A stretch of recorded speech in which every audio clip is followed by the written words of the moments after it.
I have only a minute, only 60 seconds, it's in it.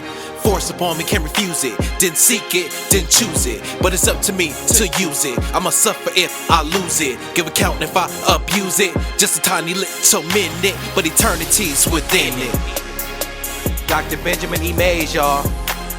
You know what? A lot of times I get people asking me like, what does it take to be successful? And one of the biggest factors that determines whether or not you be successful is how you spend your time.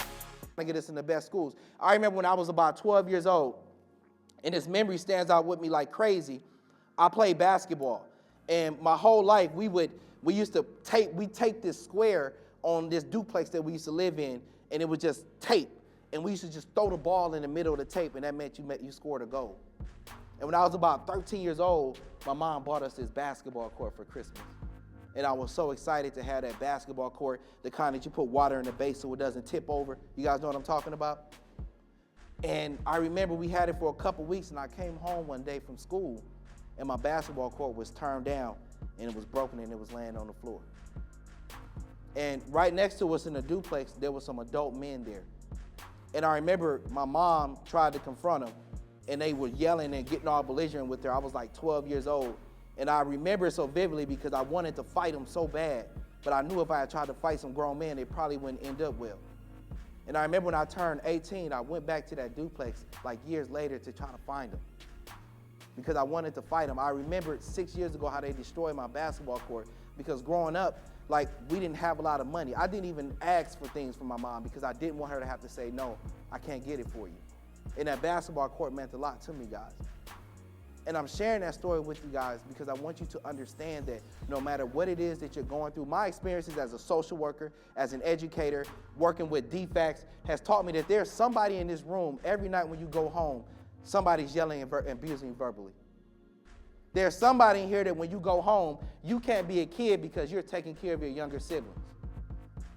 There's somebody in this room, and I'm just going to be honest about it, I know from my experiences, you've been in foster care before. There's somebody in this room that somebody has put their hands on you and they shouldn't have touched you. And you're wondering, am I valuable?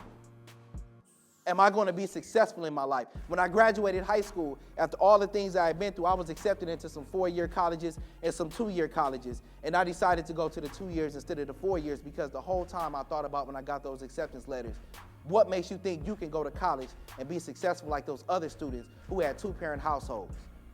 Like those students who had an opportunity to travel the world and got different experiences than you. What makes you think you can go to that college and make good grades like the rest of them? And I talked myself out of doing it. But it was a great thing, and guys, what I want you to understand is that if you do not get into this school that they're referring to, you're still valuable. Because even though you're going into a school that has a specific culture, you can still form your new culture. You can still form a new life for yourself. You can still change your destiny and be whatever it is that you want to do. The thing is, you have to do your part. Raise your hand in here if you're going to do your part, no matter where you're going. You got to do your part. And what doing your part, go ahead and put your hands down. What doing your part looks like is that when it's time to do the schoolwork, your mama don't got to stand up over you for you to do your schoolwork. Doing your part looks like when you're at school, you're not fighting and you're cooperating with the teachers here at the school, giving them every single thing that you got. Doing your part looks like if those individuals say, let's go and smoke this, you say, nah, I'm not interested in doing that.